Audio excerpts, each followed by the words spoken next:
Memory is an elusive animal.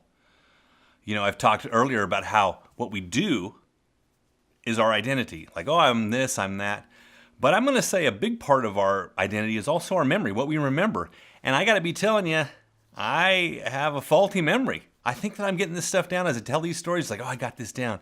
But then I get a name wrong that's not even close. And the thing that's strange about memory is we have to believe that our memories are real. I mean, we really trust our memories. We just have to. Because can you imagine if you just didn't trust your memory about anything? You would never win an argument. And you'd probably never get into an argument because you're like, yeah, I don't remember. Whatever. My name's Matt McDowell, and welcome to the show. Welcome to episode number 11.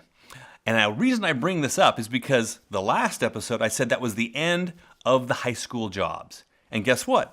I was incorrect. My memory was faulty. I remember working at this job mostly during college breaks. It started in high school, but I mostly remember coming home from college and working at the stationery store. So when we talk about memory, you think, oh yeah, I know what this is. And then someone points out to you that you're completely wrong. You've completely misremembered it. That's disconcerting, but very natural. And also, you don't freak out about it. You're like, oh, I forgot. It's like, oh yeah, I got that wrong. Can you imagine if you really put a lot of stock into your memories? But we do. We do put a lot of stock into our memories. We have to. Going to back up a little bit. My dad was he was a school teacher for 30 years. He retired when he was 55 years old, he was ancient at the time, so I don't know what that says about me because I'm getting up there. And he lasted about 2 weeks being retired, and then he was done. He was so depressed. He's like, he's not a gardener. He was out there working as a gardener. He's like, something's got to change. So what he decided to do, as anyone would in his situation, is start up a craft consignment store. Now, I've never seen one of these. He must have seen it somewhere. But he started up a little store that people could bring their crafts in, and they could sell them, and then we'd take a percentage, and they'd get the rest of it. It was kind of like Etsy, but, brick and mortar Etsy. Too bad there wasn't the internet back then, because then maybe he could have come up with Etsy. Am I even pronouncing that correctly? I don't know. I've never heard anyone pronounce it. Etsy or Etsy? None of it makes sense to me. He had this craft consignment store, and he called it the Bazaar. Now, not B-I-Z-I-R, or however you spell that, Bizarre, but Bazaar, B-A-Z-A-A-R, as in we're going to the town bazaar. I don't know. It's not the best. It looks good, but when you say, yeah, I work at the Bazaar. I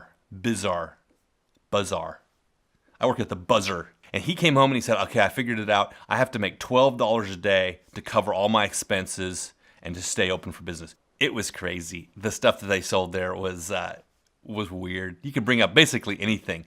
Somebody crocheted a witch and stuck a thermometer in it, so it was like a witch thermometer hanger. Because I think she would ride the thermometer, and so you could put the thermometer in. It's it's a Halloween decoration and a handy place to have a thermometer. Mark Nakata and Rick Buckner, they would when I would be working there, they would walk in and they would look at the stuff and they would have a mocking attitude. They would mock the different crafts at the bazaar. And it should have been called the Bizarre because some of the stuff was strange.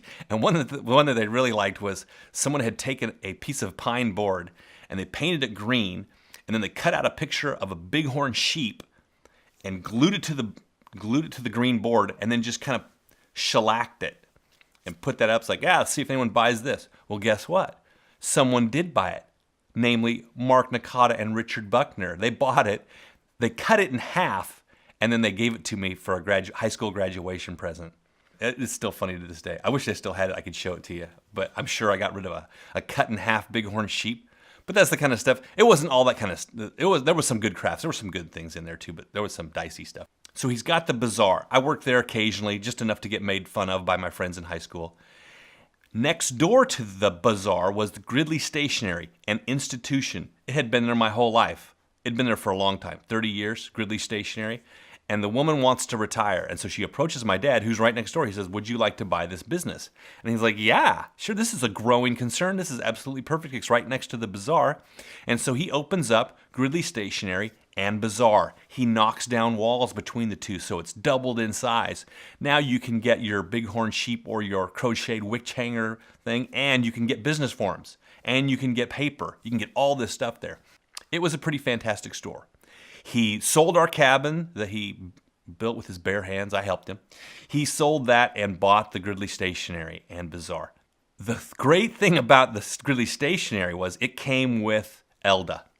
Elda Costa had worked at Gridley Stationery forever. And without her, I don't think my dad would have bought the store because she knew her business. She knew what was going on there. She could run that thing in her sleep, and she did. She was just like very efficient. Boom, boom, boom. And she was the perfect straight man. So when I would work there, I could make jokes, and she was just like, she was fantastic to make jokes with. We sold cards.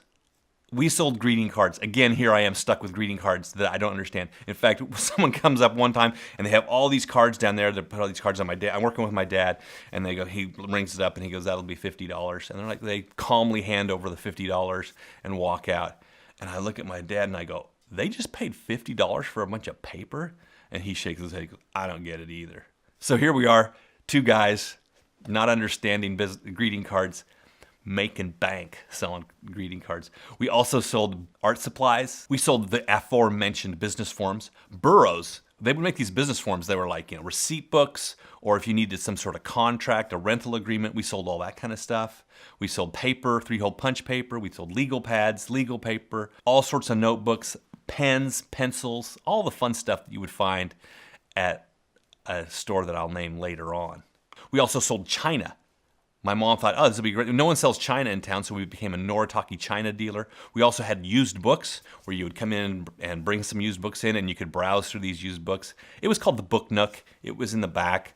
And I remember people bringing in just paper bagfuls of romance novels. And I'm like, holy smokes, you can go through a lot of romance novels. We also sold gifts, figurines, mugs, guitar strings, and ink. And that's why I'm going to tell you the story about Elda. She was a perfect straight man. Because someone comes in and they've got the guitar strings and a bottle of India ink. And people had bought this before, but I was like, why are they buying just like an E string? They just want one string. Do you sell an E string? I'm like, okay, yeah, here's their E string. But, that's a common string to break, so I didn't think anything of it. But then to buy it in conjunction with the India ink, it was a couple, a guy and a gal, and they're probably in their 20s, and they go, "Does this work good for tattoos?" I'm like, I put it together. They're doing homemade tattoos with their guitar string and this India ink. And I turn very calmly to Elda and I say, I don't know, Elda, how's that tattoo that you've got working out? And they look at her, expecting a tattoo. And she was just, she blushed and she just turned around and walked away. I laughed about that. I still laugh about that. I thought it was funny. It was a great, specific, and random store. Like if you were going in there to get some sort of receipt book or business forms, as I mentioned, we had you covered. Also, if you're like wandering around, it's like, oh my heavens, here's a, because we still had the Bazaar part. There were still some crafts that you could get on consignment. Here's a needle point of a tiger.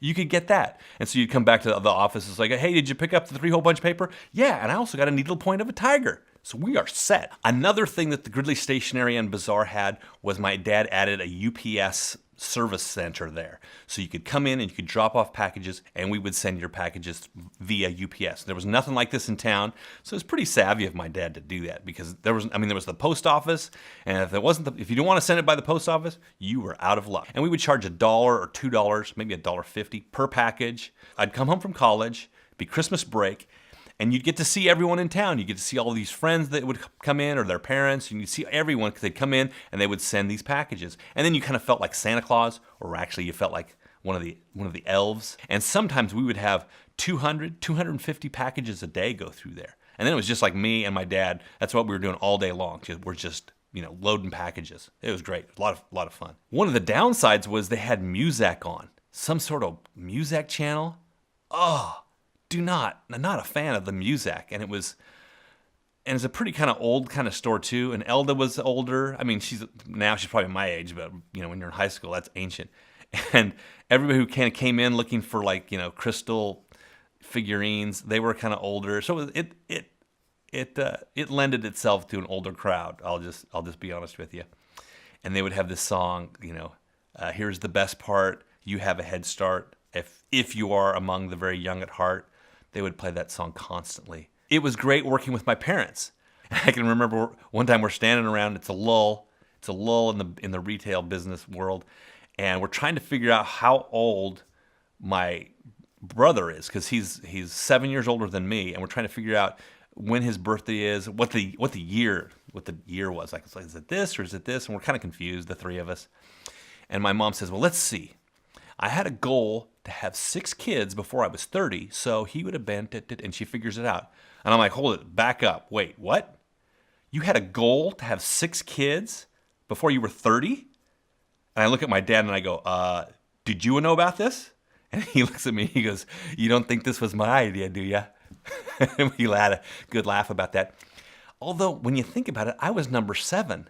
So, goal achieved and exceeded by this one right here. Mistake, baby. The goal had been met, and this was gravy. And a good thing they didn't call me like my name's not Matt Gravy McDowell. What would that be like? Actually, it wouldn't be like Wavy Gravy. I could be at Woodstock. Just call me Gravy. Hey, Gravy. Maybe that could be a nickname. Here's the thing about me and nicknames. I don't have a nickname. It's a running joke in our family that everyone in my family has a nickname. I'm talking about my family that I have right now, not my brothers and sisters. But I think they even have some nicknames. But I don't have any nickname other than Matt as opposed to Matthew. Nothing sticks. People try. Nothing. I mean, I am nicknamed Teflon. But there's a dark side to this story, and that is the downfall of Gridley Stationery and Bazaar. My dad got tired of it. He ran it for, I don't know, 10 years. And he's kind of getting tired of it, so he sells it to my sister, my oldest sister, Lucy, because she's looking to make a new change. And so she's running the business. And at this point, the way the business worked is we would buy all of our stationery and all our supplies from a middleman. And so they would, we would get it, and they would have a markup on it. And so we'd get this stuff. And it was pretty expensive, the stuff that you were getting. And then Costco opened. And my mom and dad would go to Costco because they could get like paper at Costco cheaper than we could get it from our middleman, wholesaler, wholesaler. You can get it cheaper at Costco. So they just go to Costco and buy the paper. And then people are like, well, why do we need to go to Gridley Stationery? We'll just go to Costco. And so we started to lose a little bit more business that way. And then Staples and Office Depot and Office Max and Office whatever it is, the big box stationery stores, they came in. And it was an interesting market because before they came in, 90 to 95% of all stationery stores across the country were mom and pop places, just like my mom and pop had place. But within 5 years, it had switched. The big box stores like Staples and Office Depot had put all those mom and pop stores out of business because they took that middleman. We're like, we're going to get rid of this middleman and we're just going to pass on the savings to you.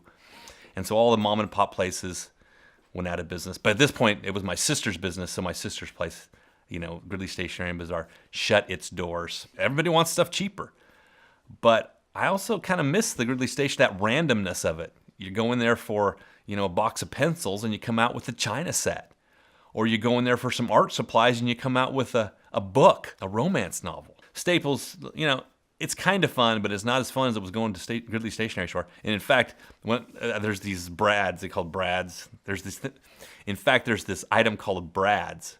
I can't say this right. I'm going to get one. There's a thing called Brads. I'm going to get one. These are Brads. Yeah.